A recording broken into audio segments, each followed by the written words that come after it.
Bapak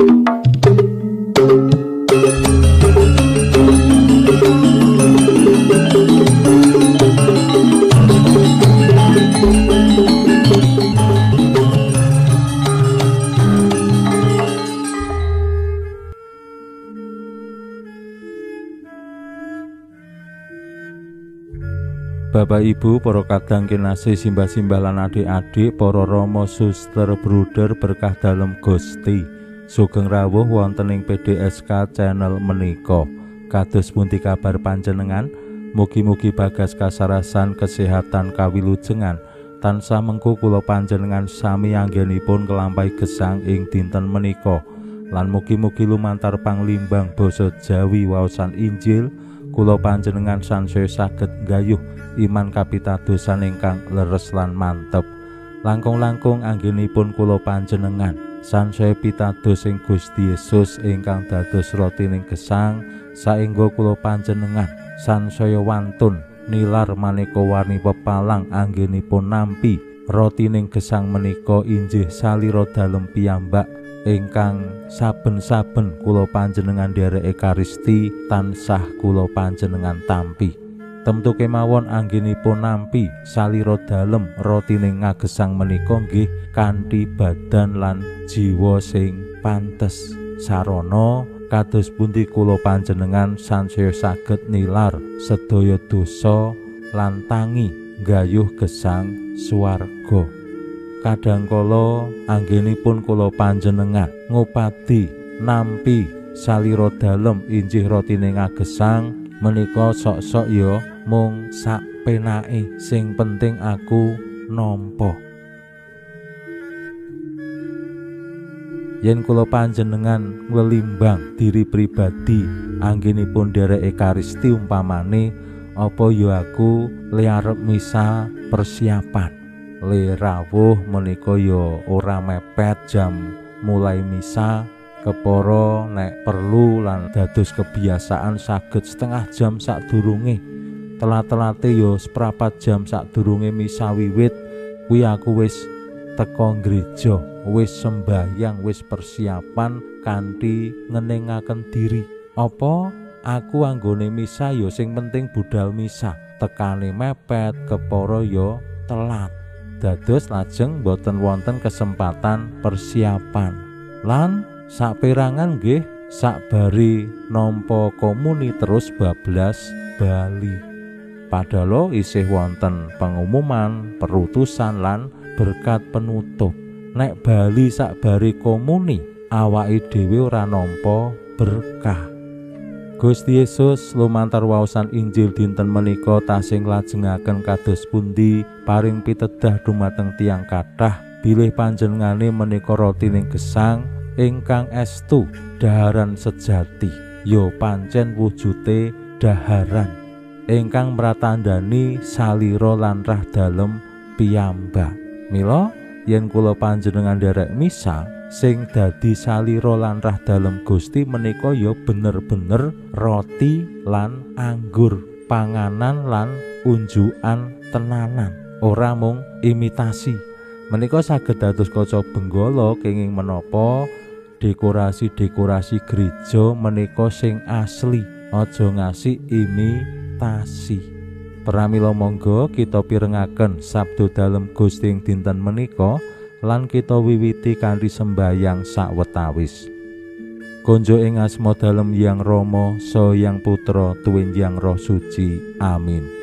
Suawi sami munjuk Gusti Yesus sabda dalem Hyang Rama ingkang sampun manjalma, mugi karsa ngandika dhateng kawula wonten ing asepen ing telenging manah kawula.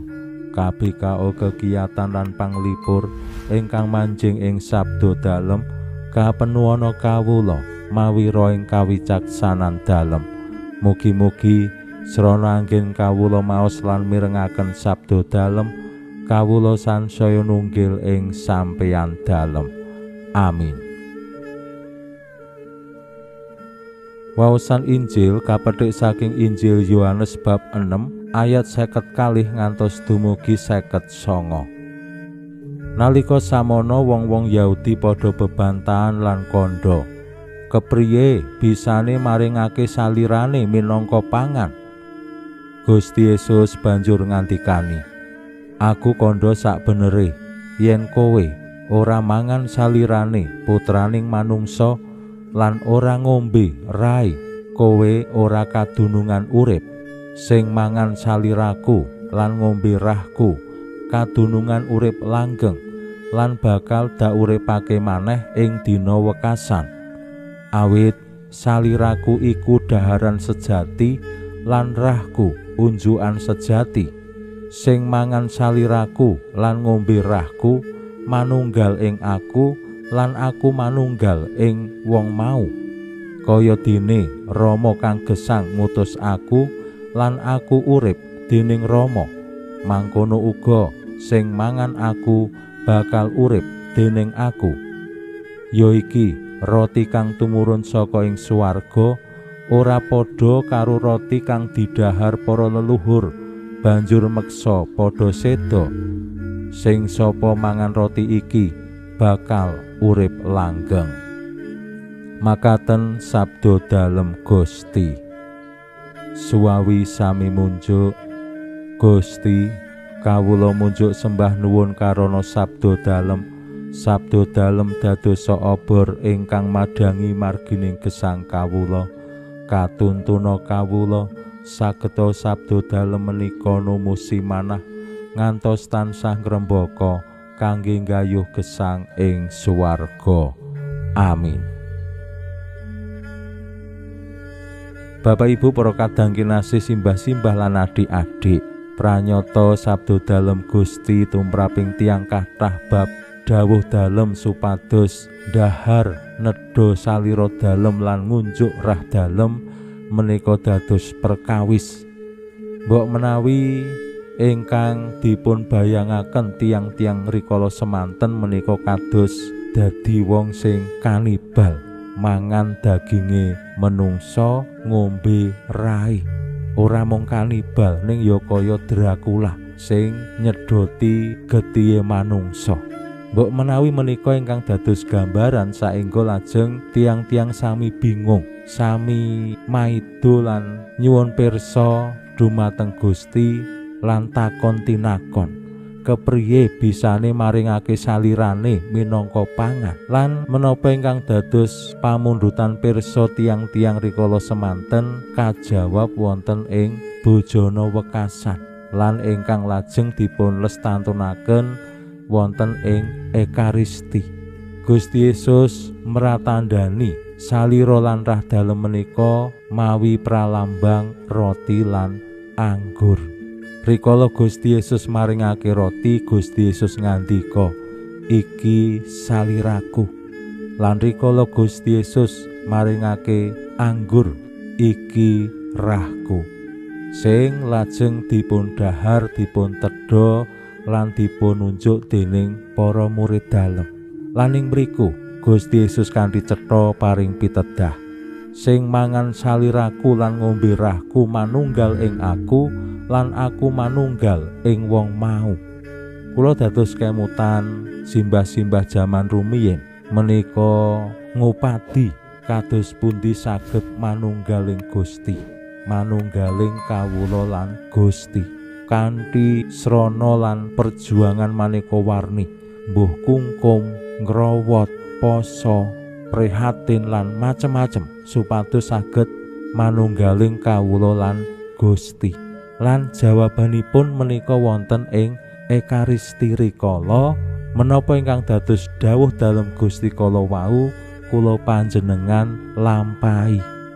Awit sing mangan saliraku lan ngombe rahku manunggal ing aku lan aku manunggal ing wong mau.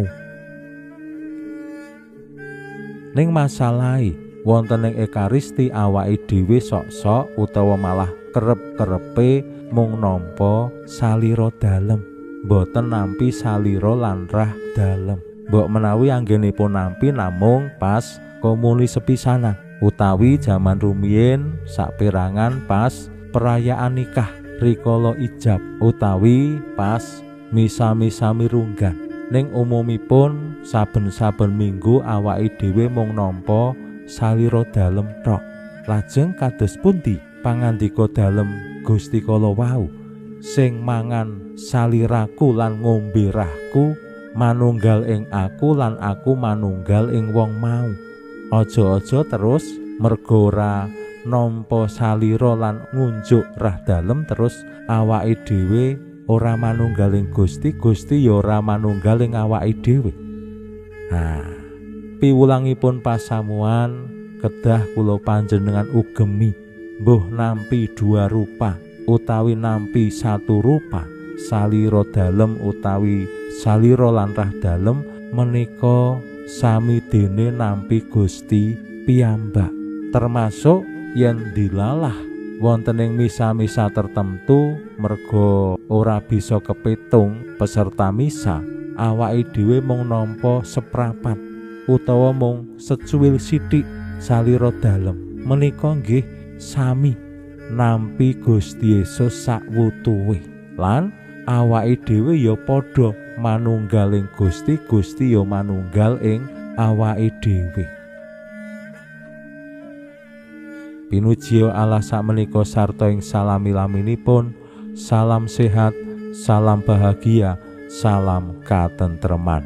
Lan mugi-mugi lumantar panglimbang dinten menika kula panjenengan tansah jinangkung ing berkah dalem Gusti ingkang Maha Kuwasa, Hyang Rama saha Hyang Putra tuwin Hyang Roh Suci. Amin.